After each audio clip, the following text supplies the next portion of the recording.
welcome to a special Thursday edition of Stuck in My Mind podcast. I am your host, WIZE. My next guest is a prominent voice um in the women's empowerment movement. Welcome to the show, Natalie Bedard. Hello. Hi, Wiz. How are you? I am fine. I am fine. How are you? I'm well, and I'm also called Nat Nat. So if you're in a playful mood, you can call me either Natalie or Nat Nat, whatever you feel comfortable with. That is fine with me. Yeah. All right. Well, but I appreciate you doing the show. Um, let's just jump right into it. Can you share your journey of becoming a leader in your field and what inspired you to focus on empowering women in business? Yeah. It's not only for women. I'm the kind of the poster person for empowerment. I think that we haven't been really taught to tap into our biology, to Mhm. really understand ourselves and accept ourselves in a complete way. We're always told that we're not good enough, or there's certain parts of our character that is a problem, where we haven't really been taught how to hone in into those parts of our character that have a lot of superpower. And so, 10 years ago, I almost died. I had lesions in my brainstem and cerebellum. And with that experience allowed me to have a seat in the nervous system. So really understanding the inner journey that goes on in the 4 F's, which is the fight or flight, fawn or freeze of that nervous system, and really understanding fear.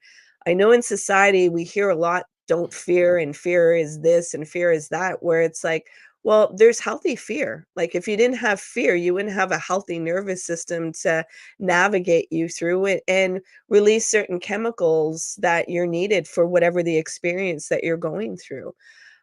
So I'm here to change the narration of what healing can be, what empowerment is, and to, have people come back into their body to create safety so that they can come back into the journey of trusting themselves and listening to that intuition within themselves.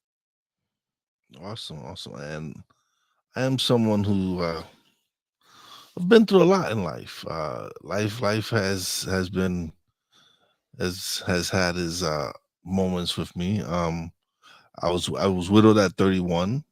Mm, And it was just after that, it was like just one tragedy after another, and um, I spent quite a few years um, angry and upset and kind of lost, and it took some time for me to get back and seek seek help and turn my life around and get to a place where I'm at now.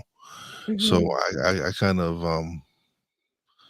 understand a little of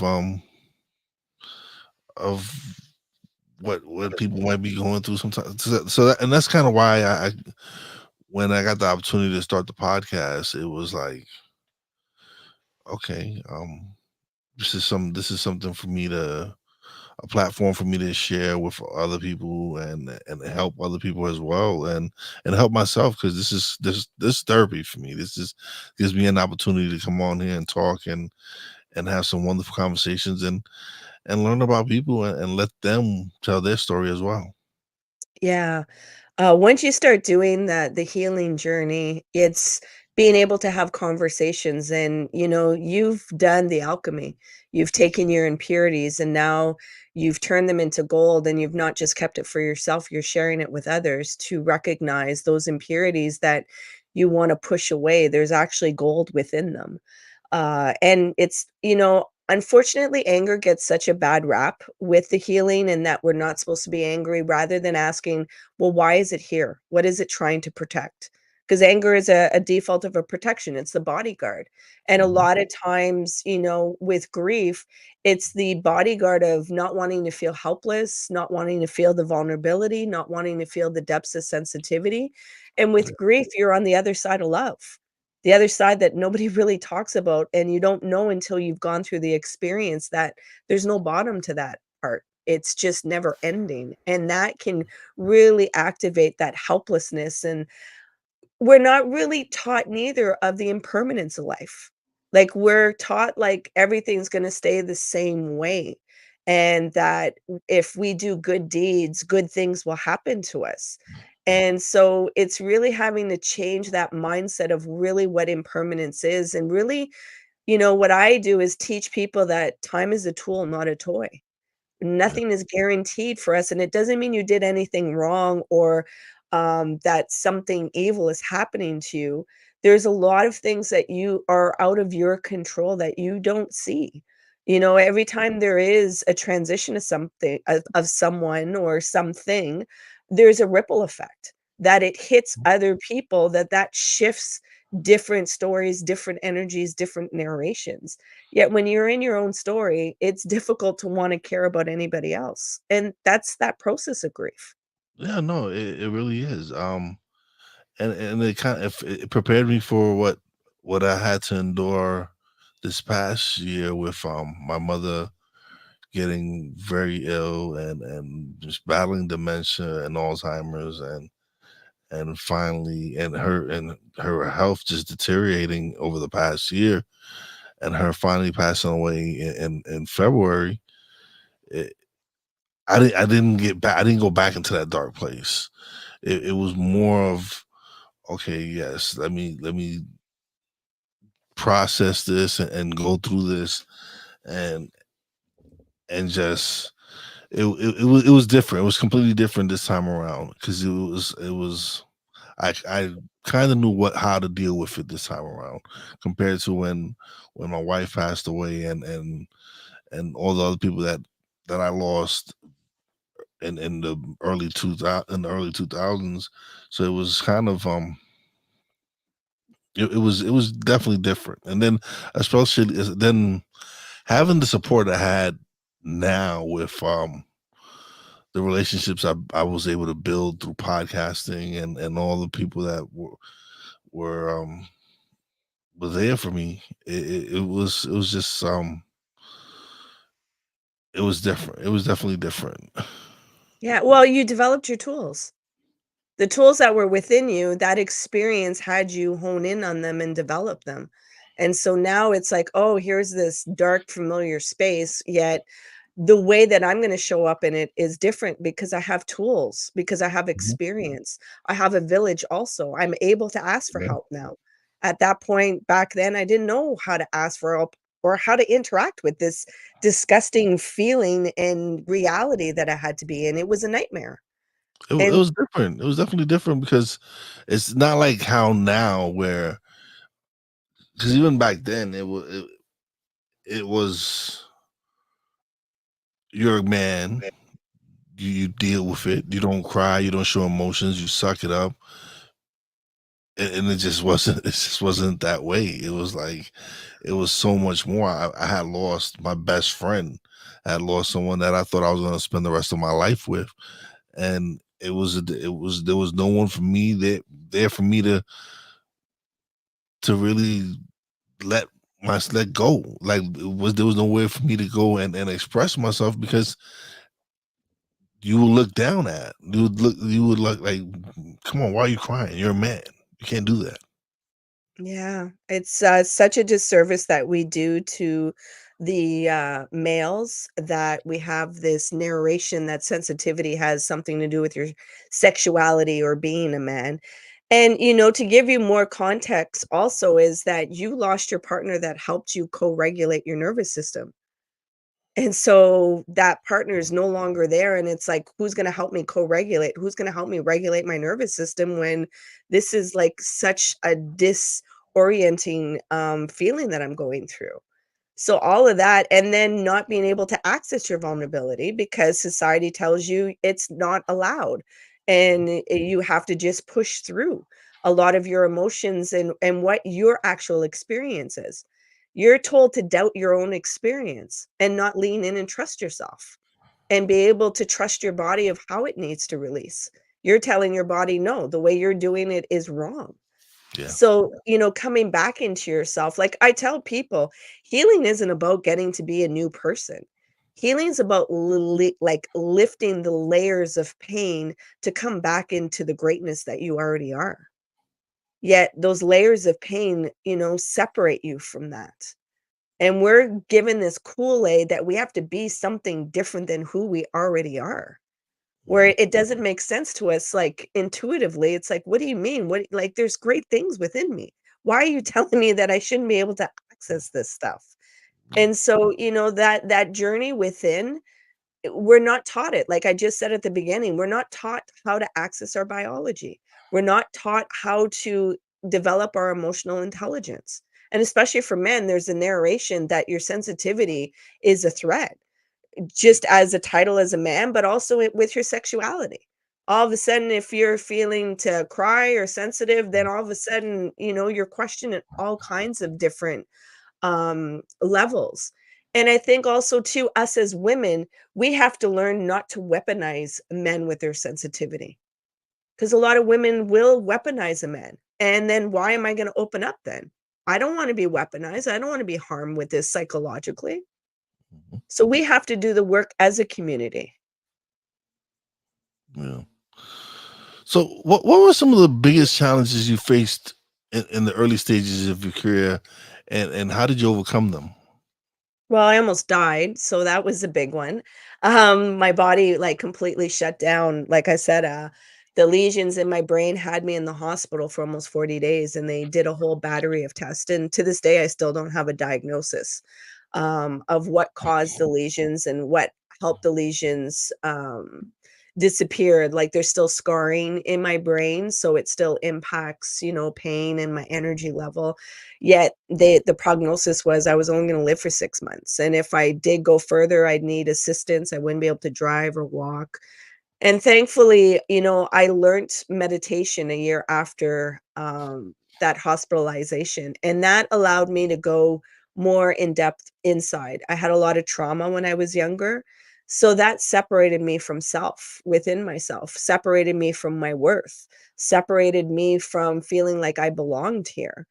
And that journey of somatically releasing energetically a lot of emotions that were suppressed and stored inside me, that was a game changer, and it was awful to do. It was not fun at all. And I still have to do the work. I think sometimes people think healing that it's a snap of a finger and everything has changed, and that there's this arrival point that everything is bliss. And it's like, no, you got to do the work to remind your mind not to create meaning for every single little thing and wanting to control things the way you need it to be to have a stability and mental fortitude to navigate through life. So, being a solo parent also to twin boys, I have 3 boys. My oldest is 29 now, and the twins are 14. At the time when I, first had the lesions, they were 4. I learned meditation, when they were 5. And so when you learn meditation, they tell you to cultivate a quiet space. And anybody that knows young boys and then twins, No that's not place. happening. No. That's just not happening. I tried a little bit and everything else, and I was like, "You know what? I'm gonna bring it into the living room." So, I brought my meditation practice in the living room while the twins were fighting and TV roaring and banging and all this kinda stuff, and I got to see where my nervous system was always analyzing things, wanting to shut things down, wanting to control this, wanting to control that, and I was always, "Come back here, come back to the breath, come back to the breath. That's not your part." It's like come back and seeing how the mind analyzes and judges and wants things to be a certain way and how disrupted it can get and the spiraling that goes on and the power of your breath of bringing that awareness back and allowing that regulation of that nervous system to find safety even in the environment that you're in. So I had to do like a boot camp in that aspect. I know a lot of people think meditation is to make your mind quiet, where it's like, no, it's for you no longer to be identified with the thoughts and for you not to want to control the environment all the time. That you find the stability within yourself, that you're in the eye of the storm. You're not being swirled around in the tornado, if that makes sense. Yeah, makes plenty of sense. It really truly does. Um, for for me, it was just now especially now, right? When I started the podcast, I didn't know where I was going with it. Like I started the podcast and it was just it wasn't interview based. It was just me coming on because it was at the beginning. It was at the very beginning of the pandemic, and it was kind of the way of me just expressing myself and talking about it. And a lot of the stuff that I spoke on was a lot of the negative things that were going on. It was the George Floyd situation, all the nonsense with the election, just nothing but just negative thoughts and I didn't want that. And so when I went more to an interview based interview in a base podcast and focused on talking to people who wanted to share their stories, that's when things really shifted for me, and I truly fell in love with podcasting and fell in love with doing the podcast because now I was helping people. Now people were listening to the show and and it was having an impact. People were like, I needed to hear that or whatever it was, or it was a one conversation where I had with a high school friend of mine, and we talked about growth mindset and we talked about self development and building yourself up and everything. And a former classmate of ours tuned in and heard the episode, and she was on the fence about starting a business, and listening to us speak and talk all the stuff that we talked about, she's like, man, these are two guys that I know personally, that I grew up with personally. If they can do this, I can do this. And so she took that leap and started her business and sent me the message and told me, and that was inspiring to me. Yeah. That to me was inspiring because I'm like, oh man, this is amazing. Someone I know I had an impact on. And then that's all I wanted was to, if I can impact one person's life, I'm good. Then I'm doing what I'm supposed to be doing. Yeah, I have 1 in a million. If you're impacting one person, that one person will ripple to a million other people. Yes. Because we're feeling bodies that think. Our nervous system reads information way before we use any vocal or language or words. So we read each other with our nervous system. It reads in such a in-depth part that we don't tap into. Like, we're taught not to listen to our gut or our intuition, that it's might be too woo-woo and it's too simple, and how would you know this? And it's like, no, you need to listen to that. Mhm. It's there to guide you. That's your, your homing system, that's your transmission to be able to communicate in a depth that sometimes language, like our emotions and what our experiences are, our words can't even capture all of it. And so I'm really thankful that you've done this alchemy. And, what people don't realize, media is very negative because our nervous system is in negative bias. It's one function is don't die. So it's always going to look for the problems. And so when you hear a person that's really negative, that means they're very dysregulated in their nervous system. And they're not understanding that they think they are the nervous system. And so doing that shift in your perception to actually identify, listen, I'm going too much in the negative and it's like it's tainting the way I see the world and how I interact with myself. Yeah. So then you start doing the shift of, wait, I can see it in a different way. I can interact in a different way. And does it come naturally? No. Yet eventually, when you develop your tools, it will be embodied. So it is a part of you where other people will only always see it one way and you'll present a different perspective. And they're like, I never even thought of thinking it that way. And that's where the change becomes, like, everybody wants to talk about the world needs to change, yet the only way the world can change is you have to go within yourself. And we have to have conversations like you're doing to be able to create a space of community and that we don't have to do it alone. We're not Yeah. meant to do it alone. Nope. Not at all. What does leadership mean to you, especially as a woman in today's business landscape? I think leadership means being honest. And, sharing what you have as experiences to empower those below you, and also being willing to always learn and also acknowledge when you've made mistakes. The whole Mhm. thing about leadership isn't about perfection. It's about building. And anybody that has built anything, there's going to be some errors. You measured it wrong, you cut it wrong, or this didn't work. There's all kinds of things that go on in the process. So leadership requires that transparency that, you know what, I'm here and I'm looking to be able to communicate and I'm looking to empower to see the greatness in you that you're not even able to see about yourself. But Yeah. also, leadership requires you to receive. People think leadership is all about giving, giving, giving, and that's a very empowered state. If you're giving, then you're not vulnerable because to receive puts you in a vulnerable state, and you have to And be able to receive. yeah, and when if you're just giving, giving, giving, you're draining yourself. How do you expect to continue to give if you're not recharging? Exactly, If you're not refilling up yourself, how do you expect to continue to give? And exactly. that's something that doing the podcast has been amazing for me because when I sit down and I have these interviews and these conversations, by the time I'm done, I'm energized, I'm wound up because Yeah, there's such great conversation and the energy is just flowing. It's not just me giving; I'm receiving as well, and so the conversation just energizes me and I'm like, oh man, this is great. There was early on in my podcasting journey. I, there was a day where I did 4 shows in one day. oh, Um, okay. That's a lot. If and anybody's in the podcast world, it's a lot. this was when I was editing my shows. Oh, So boy.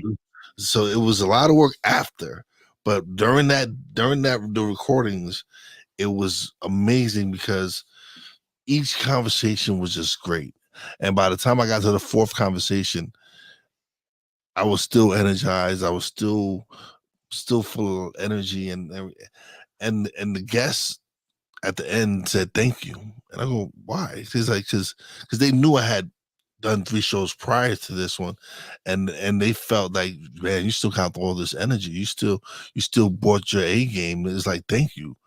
I was like, it was easy for me because the 3 previous conversations was just great. It was just recharging. It was just like my battery was just fully charged throughout. It wasn't Yeah, like I was just pouring into it, pouring into it, pouring into it, and not getting anything back. I was pouring into it and receiving.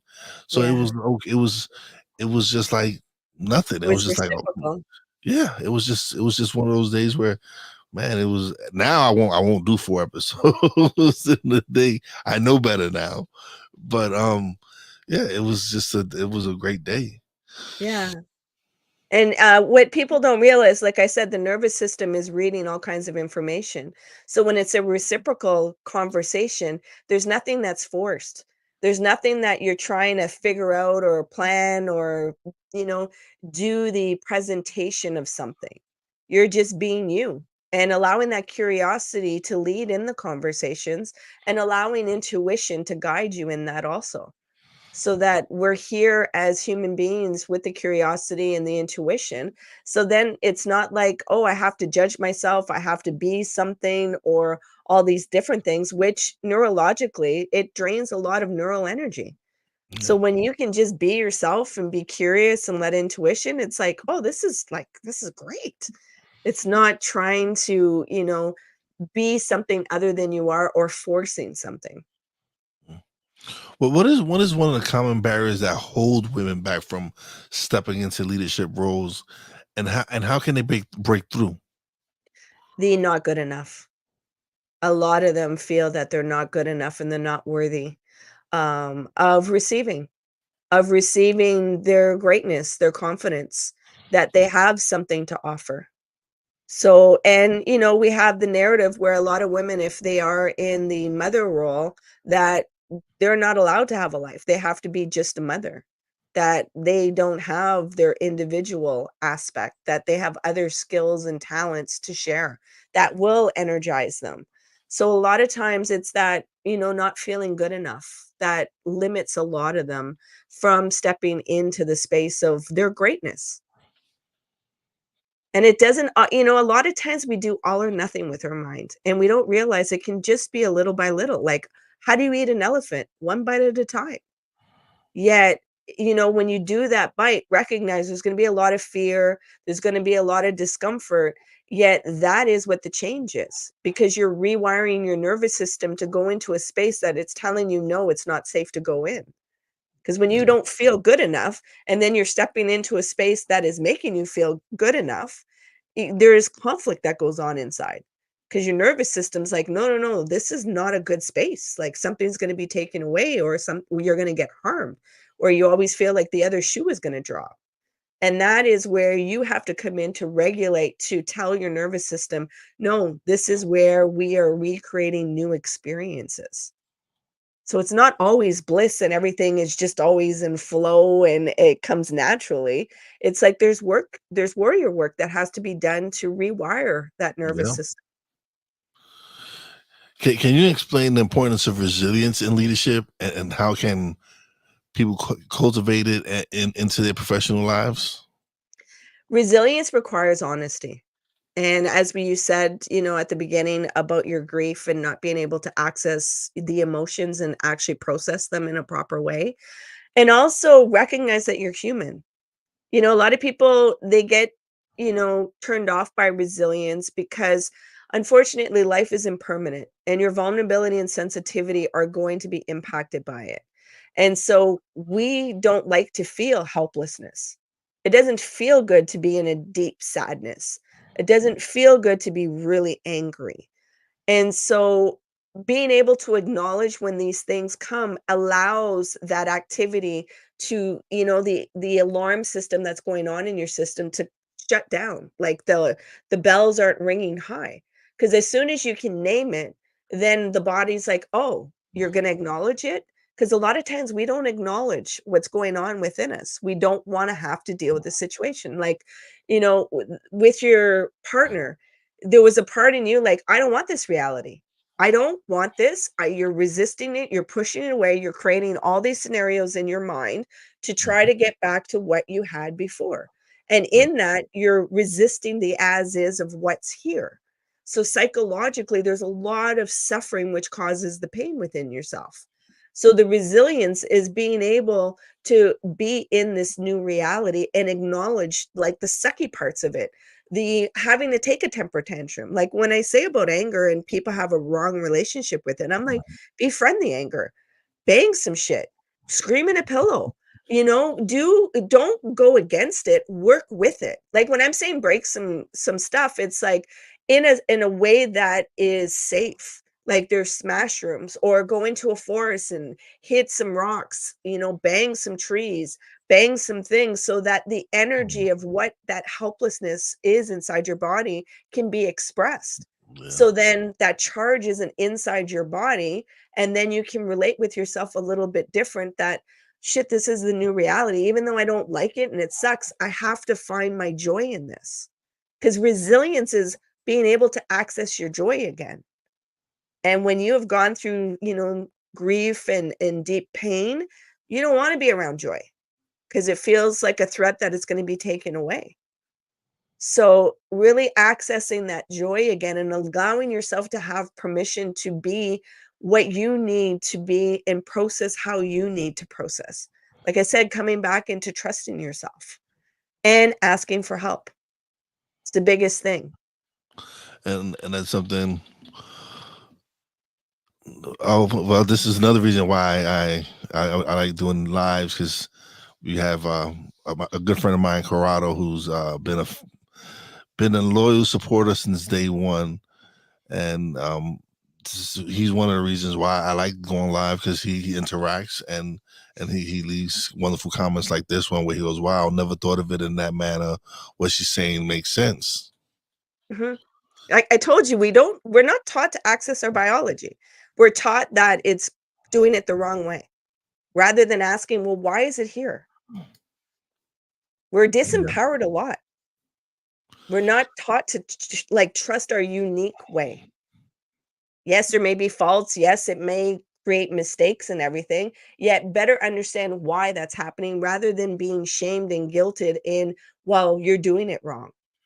Well, let's better understand why. What's going on in your mind? What's going on within yourself? What are these emotions that you may not like? A lot of us only feel our secondary emotions. We don't feel our authentic emotions. And when our authentic emotions try to come up, it's like, "Whoo, what are you? I don't want to feel you. I can't. You're taking over my behavior, my mental fortitude. Like, what is this?" And it's having grace to remember you're human. This is a human experience. And that's why you create community, a tribe, a village, so that when you're in these low points, you can be reminded of your strength and help to co regulate your system. Awesome, awesome. How do you personally stay motivated and focused on your goals, especially in moments of self doubt or setbacks? Well, as you heard before we started recording, I am not feeling well right now. So your No. listeners may not realize that, yet I am feeling like crap. Yet, and you asked like we could reschedule, and I was like, no, because when I get in these conversations, I'm energized. Yeah. If I'm sitting by myself, oh, it's feeling sorry for myself, and this is crappy. Honesty again. It's asking myself, "What am I feeling? Is there safety?" A lot of times, we don't even know how to acknowledge I'm feeling unsafe inside my body, and whatever that can be, helplessness or the fear, or there's certain emotions that I'm feeling.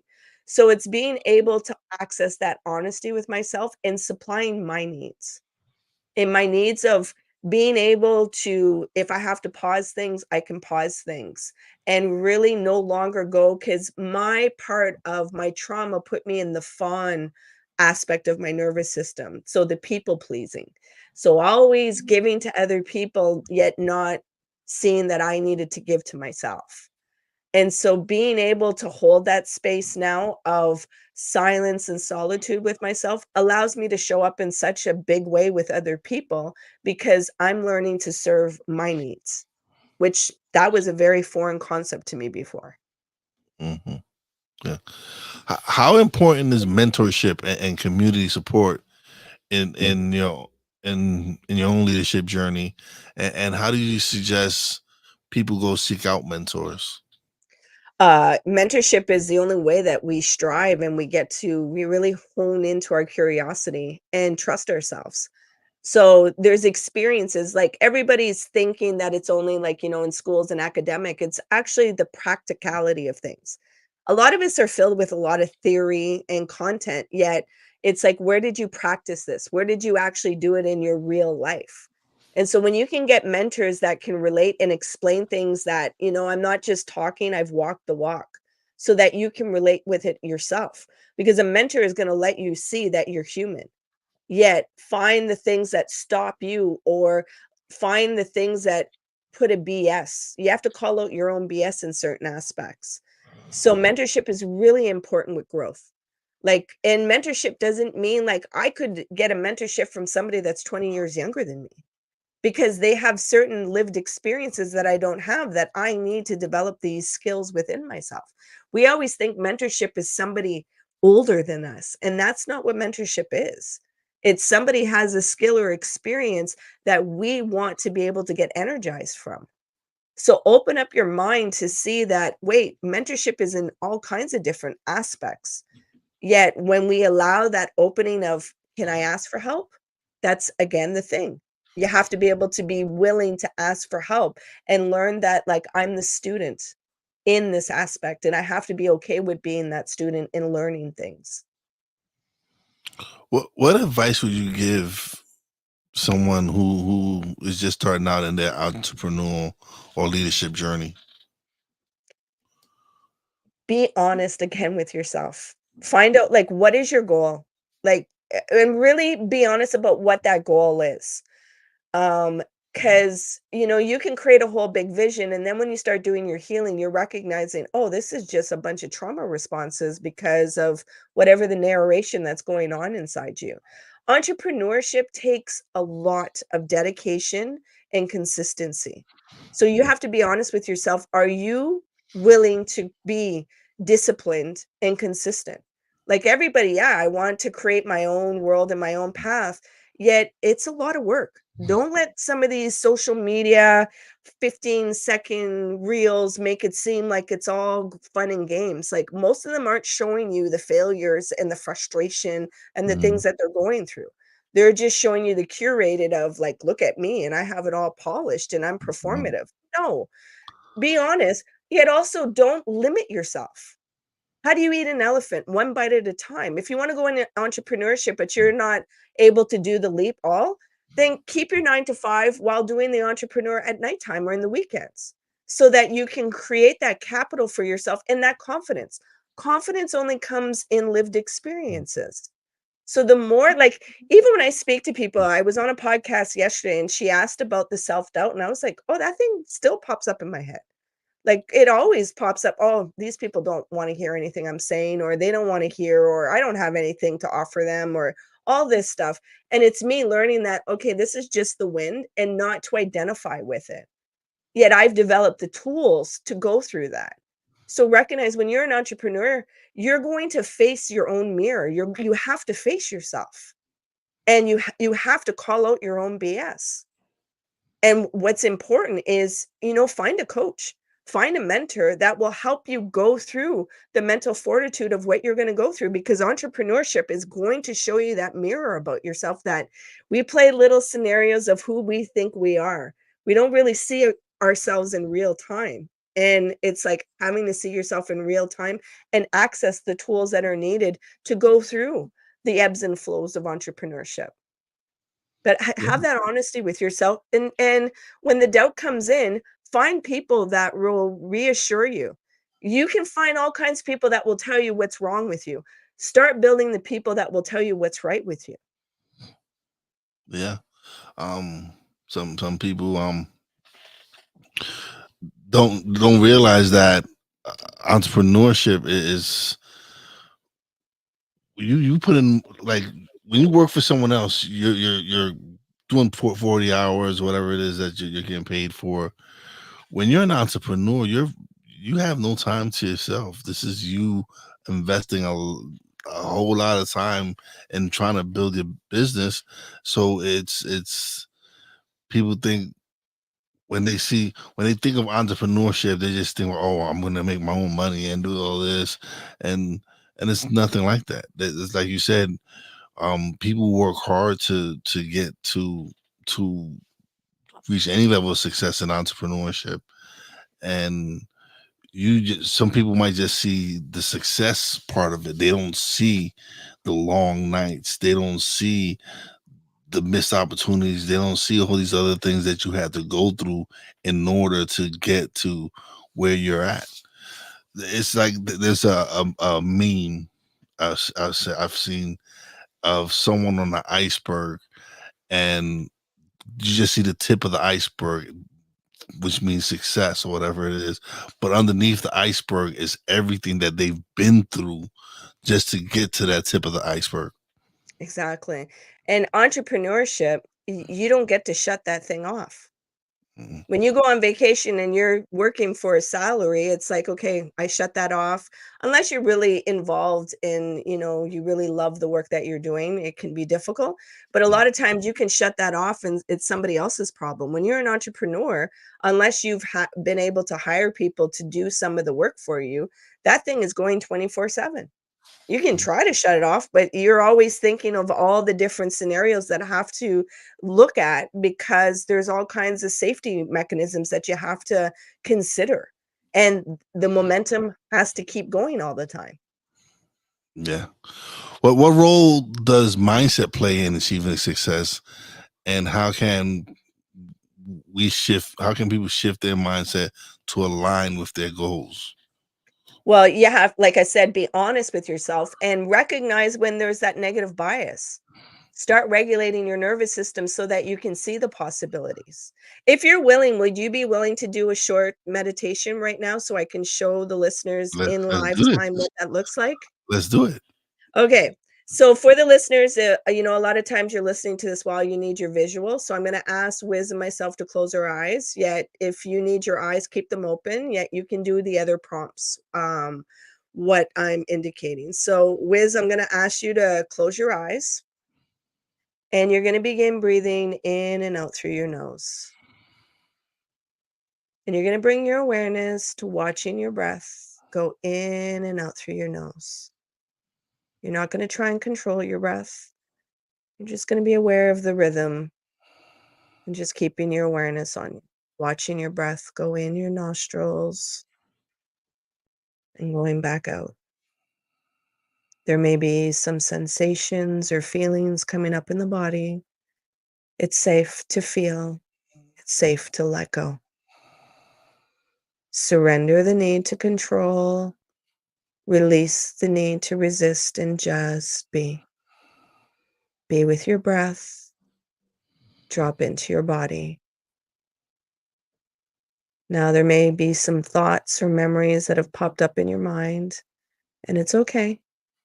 Gently bring your awareness back to your breath, creating a space between your breath and those thoughts, and going deeper into your body, keeping that awareness on your breath.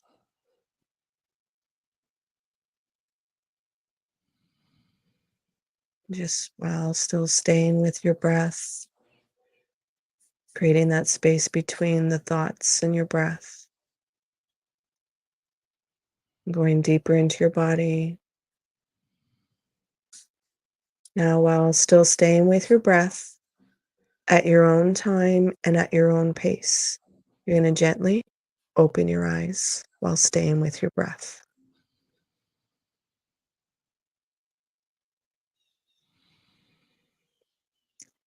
So, this is a tool I access several times a day and sometimes several times an hour. Because when I get overwhelmed or spinned out or I'm in a place, because anxiety is contagious. So if somebody's anxious, it's activating your anxiety. And so grounding myself in my breath allows me to be in my center and remember of being in the moment, because your breath is always in the moment. Your thoughts are not in the moment. They're in the past or trying to control the future. Your breath is always in the moment. So being able to access your breath, because I know a lot of people will hear breathe and it's like, "Ah, I'm already doing that and I don't want to hear that garbage." The missing part is bring your awareness to your breath. Watch your breath. And you may start noticing, wow, like it's too shallow or I'm breathing too fast. And then it allows you to come back into your body, to pay attention what's going on internally so that you can see your heart palpitation, you can feel the certain sensations or feelings, and actually start activating and feeling the emotions you're feeling that you may Mhm. have numbed yourself from.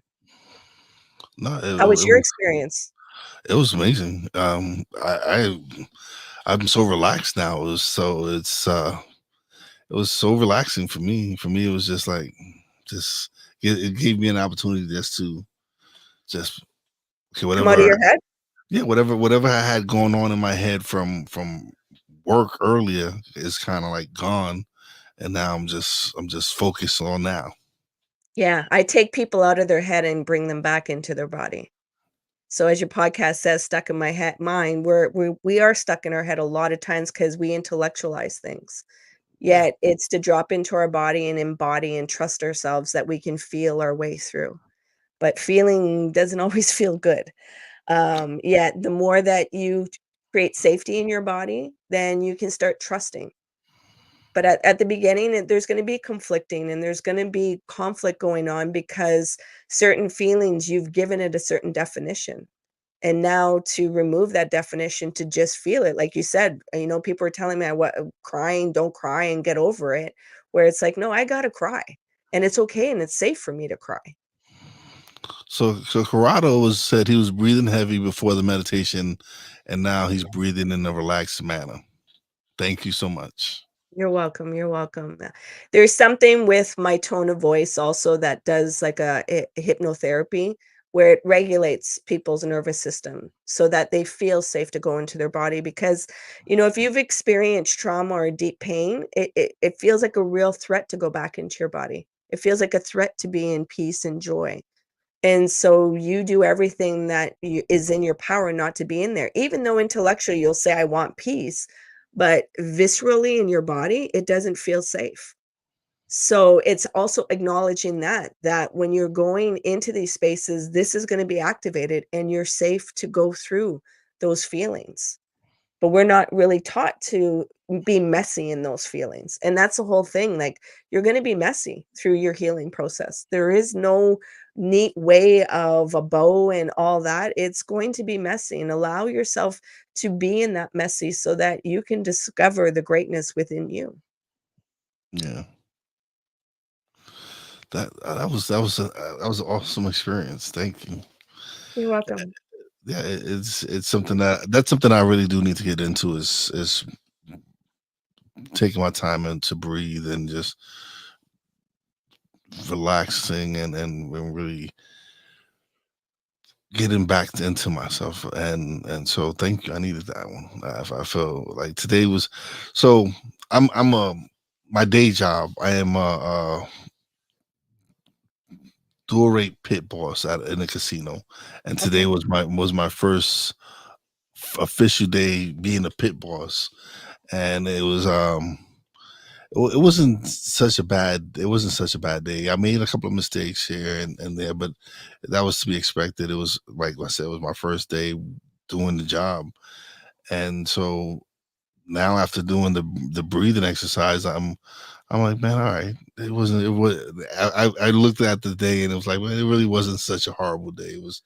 I did pretty well. Yeah, you shifted your perception, and, you don't unfortunately, what we do to ourselves is we don't allow context. We do black and white. Yet, you know how you're talking, it's like, "Oh, I made some mistakes," but it's okay. You're allowing context to come in there.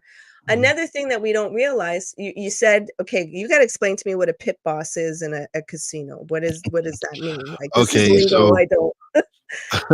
all right, so um, a pit boss, like so in the casino, there's bunch of tables. A floor supervisor watches four tables where he has to watch four dealers and four tables. So he might have two blackjacks and craps and whatever. A pit boss controls all of the tables. They have to manage breaks. They have to manage all these other things. They have to manage just everything. They control the whole pit. Now they controlling every table. So now that's more work where than when you're just a floor supervisor. Because when you're a floor supervisor, you're just taking care of A a small part. section. Yeah, you're just Mhm. covering a small section. Whereas as a pit boss, you have the whole set. You have the whole floor. You have everything that needs to be controlled. Yeah. Okay. So when you entered into this space this morning, how did you enter into the space? A little nervous. It's like I said, it was my first day. Truly, like I had days where I trained, Yeah, but it wasn't really like this was how. live. Yeah, this was live. This was me without. Of course, Okay. I had people I could call and ask questions and stuff like that, but it was still it was different. It was a different experience. Like when I'm a floor, I don't have so much worries. Exactly. So you had more responsibility. How Yeah. did you engage with the nervousness? Um, How did you acknowledge it? how did I acknowledge it? Oh man, Or did you? I didn't. I really didn't because I was lucky enough where I had a small pit today. I didn't have the big pit today. I had a small section, so it wasn't like I was. In a couple next week, I have another pit day, and I'm relief, so I have to cover a much bigger pit during the day. But it was So we're going to come back. You see how I mentioned about not being able to be honest with ourselves? yeah. You can say that I was nervous, yet you weren't able to acknowledge it to yourself in that moment of saying, wait, you're feeling this and acknowledging it. Hmm. And then taking a deep breath to let it pass through and be like, oh, you can see me? Because that emotion, that feeling wants just your attention. But a lot of times we're like a nagging kid, like, get off me. Like, don't, we got things to do. Yet a lot of times, if we were just to give a moment to listen and let that child feel seen, the whole alert goes away and it doesn't feel Sure. so uncomfortable in ourselves. And then you can start grounding in, wait, I have the tools. Yeah. But because we don't acknowledge the nervousness, it sends you in a spiral. And then you start feeling the anxiety of everybody because what you're not taking into context, you're feeling everybody's anxiety in that environment because the pressure of the responsibility is on you. Yeah. So it's learning, wait a minute, how am I acknowledging what I'm feeling within myself and taking those breaths and learning that my confidence is going to develop in this experience. But it's scary to make a mistake. I'm not allowed to make mistakes. What the Yeah. heck? This is lots of money. It's a lot of responsibility. It was. Yeah. Yeah. Yet having those conversations with yourself of, "Yeah, I get," and, we're saying it, yet when you're doing this inside, it happens very quickly of feeling and acknowledging and just allowing yourself to talk yourself off the ledge before you jump in the overwhelm. But the main thing of talking yourself off the is identifying, "What am I feeling?" True. And just because you identify it doesn't mean it's gonna not pop back up again. It's just being able to identify, "Oh, you're here again. Okay. Take a breath. Okay, what are you trying to give me like because your nervousness was trying to give you information. Yeah. This is all unknown and uncertainty, and we got a whole bunch of responsibility for something that we don't even know what to freaking do. How the heck are you telling me to be in this situation and I can't read what happened previously because I have no data from the past to be able Yeah. to tell you what there is. And that's the change, the unknown and uncertainty. So it's activating fear. So the But nervousness was trying to give you information. yeah, no, it was funny because my boss comes in. He goes, "Oh man, I thought I was gonna find you in a corner, balled up and crying." I said, "No, no," but I kind of felt that way. But no, I was able to get through. But I was also lucky enough that the dealers that I had with me were three of the best that we have, and so I had them to lean on and had them to help me out. Like I said, I made a few mistakes.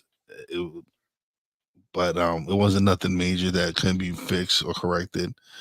But and so I had the support system to help me get through it. Yeah, you also had your partner and your mother. Yeah, If you believe in that, yeah, of feeling their energy and feeling their messages and their guidance. Your ancestors are always supporting you, yet a lot of times we forget to access that aspect.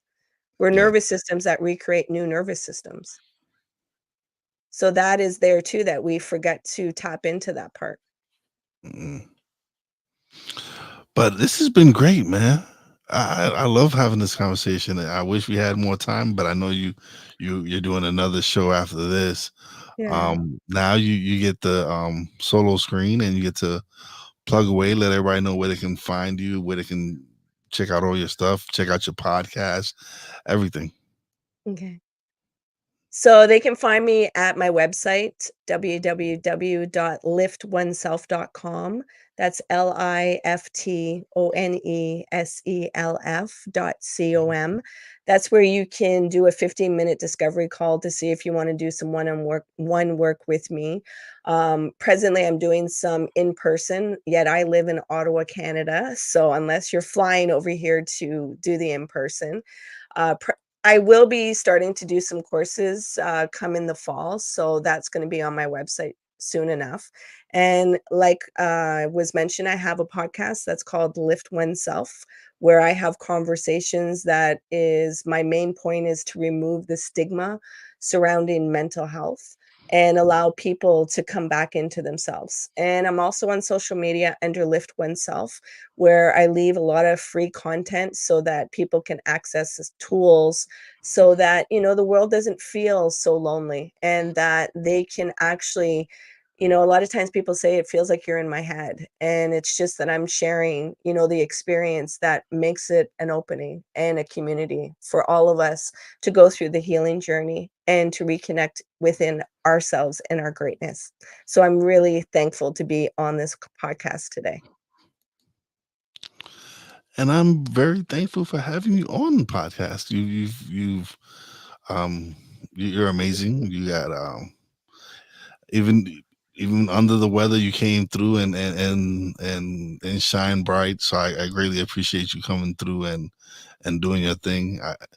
It's it was great to have you, and the door is always open. You're more than welcome to come back through and shine bright again, because I love repeat guests, especially guests that are very knowledgeable like yourself and who bring something to the table. So Thank you. Thank you. This has been a delight. You are an amazing host. The safety and security that you provide, no wonder you have success in the podcast. You're exactly doing what you were meant to do. And like I said, you're doing that alchemy. You've taken those impurities and you've turned them into gold, and you've not just harbored it for yourself, you're sharing it with others so that they can turn their impurities and turn it into gold. And that's the wealth that you have. So thank you so much. again, thank you, and thank you, Corrado, for Yeah. interacting and doing the breathing with us. I greatly appreciate it, as always, brother. Thank you. Um, it's this is why I decided to go live, was to have the interaction, and plus I don't want to edit anymore.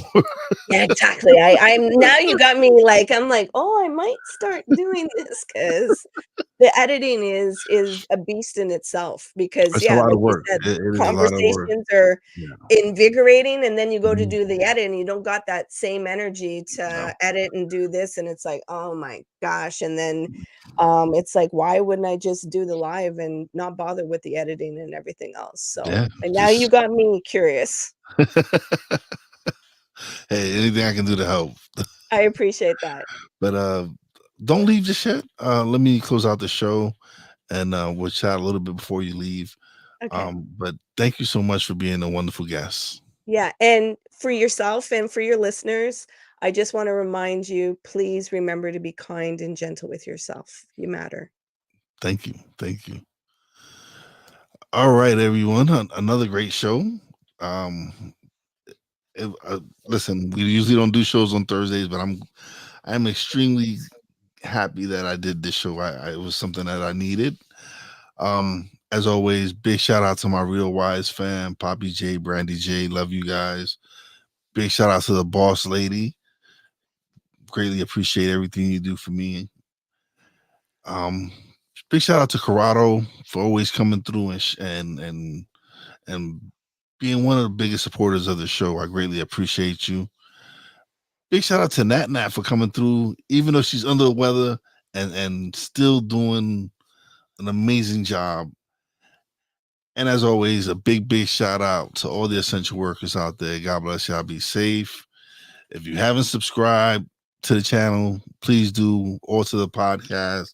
We're on all major platforms. Check us out. Uh, thank you all, and have a great rest of your day. You know how your boy Wise is it. Peace out.